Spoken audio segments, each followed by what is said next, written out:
Hey everybody, Chris Rust here. So I am so excited to finally unveil my Henry all-weather big boy in 44 Magnum and all the stuff that I got done to it over the last couple of months. Let's get down to it and I'll walk you through all the products and the folks that helped me out with this thing. So let's get started.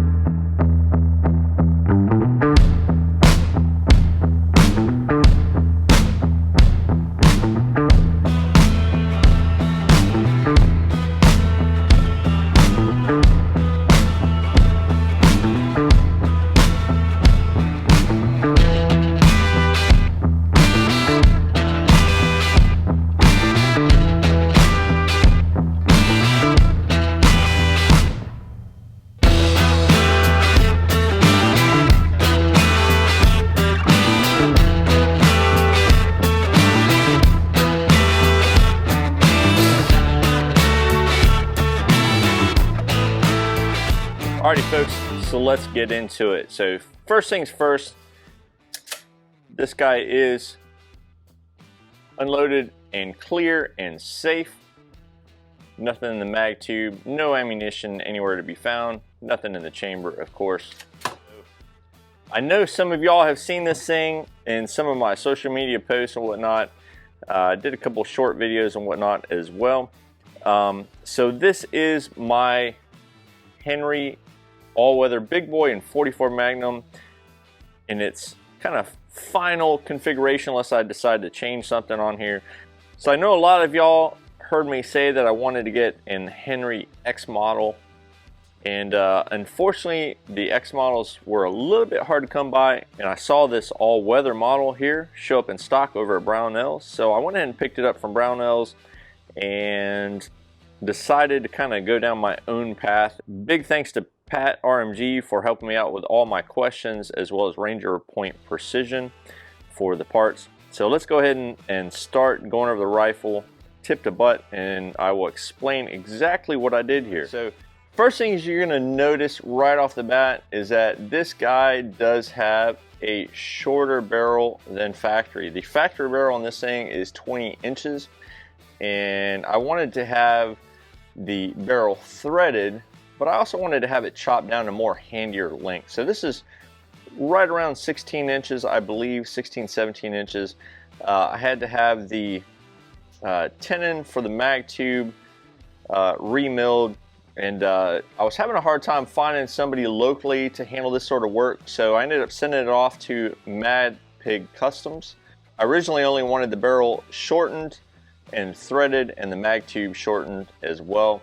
But when I got it back, I was pleasantly surprised to see that they had added a set of high-vis front and rear sights on this thing. Also, after talking with Mag Pig Customs, they did do a little bit of smoothing out of the action as well. I will say that when I sent it to them, I was, you know, kind of just expecting the shortening as well as the threading of the barrel for suppressor use.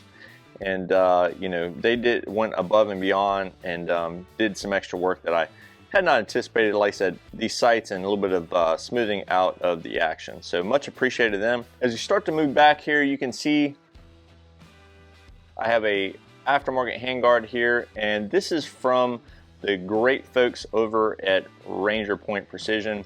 I picked up the handguard. I actually had installed it before sending it off to get the barrel work done. Installation was relatively easy if you follow instructions and whatnot. I also have a Ranger Point Precision quiver out here on the handguard. So these are M-LOK. Kind of just looking over the handguard itself, it does have QD attachments up front. It does have a slot underneath for the loading from the mag tube. Now you can see that mine's been moved back, so I won't be able to use that feature anymore, which is perfectly fine to me. It does have a QD attachment there, and then M-LOK slots also along the bottom, the 3 o'clock and the 9 o'clock side as well. So moving on back here, you can see the rear high-vis sight. Again, Mad Pig Customs installed that. I did not ask for that, so much appreciated them. As far as the action itself, so I did put in Ranger Point Precision's trigger kit for the Henry rifles. and Magpig Customs did do some smoothing out internally as well. I do have the rail for the optic, also from Ranger Point Precision, and of course you can see one of my favorite optics of all times here. This is the Brownells MPO 1:6 with the Japanese glass and the donut reticle. Awesome optic. I think this optic works perfectly for what I'm trying to do with this 44 Magnum. I may do some hunting with this as well, so kind of just wanted to set it up for all purpose and hunting if I wanted. Also up top here I have a set of Keystone rings from EGW Evolution Gunworks. Picked these up over at Brownells as well. I have a lever quick takedown screw from Ranger Point Precision, and then I also have the Ranger Point Precision hammer spur.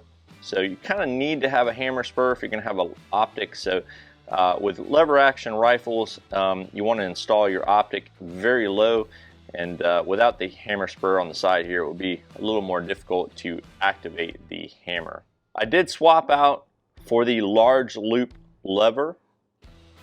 This is a OEM Henry part. Kind of going a little bit further back, I have another quick takedown screw from Ranger Point Precision. This is so that I can take down the stock. Moving on to the back here, I have the Ranger Point Precision adjustable stock, as well as an accessory panel and an additional quiver. They're really squishy Ranger Point Precision butt pad. This does come with the stock assembly.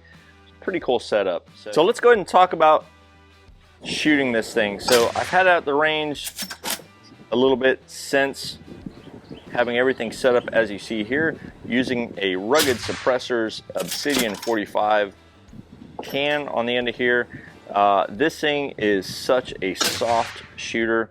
Now as far as the ammunition I've been using, I'm still using some factory ammo, but I do have plans to reload. I've already started prepping brass and stuff and researching what I'm going to reload. So more to come on that here in the future.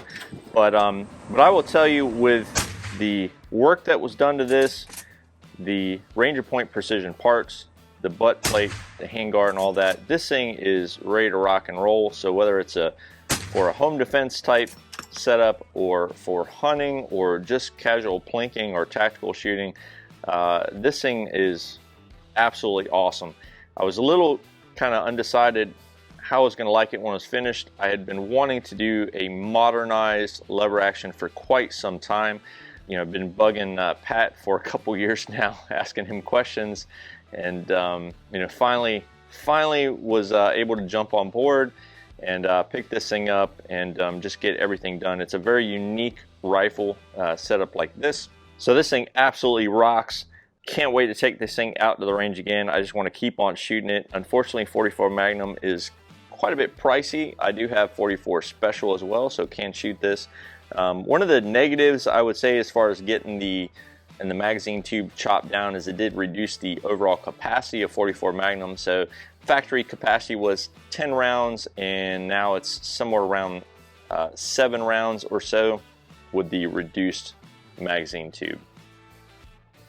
Alrighty folks, so I appreciate everybody watching today's video on this awesome Space Cowboy Henry 44 Magnum all-weather big boy model, and all the awesome stuff that I had done to it.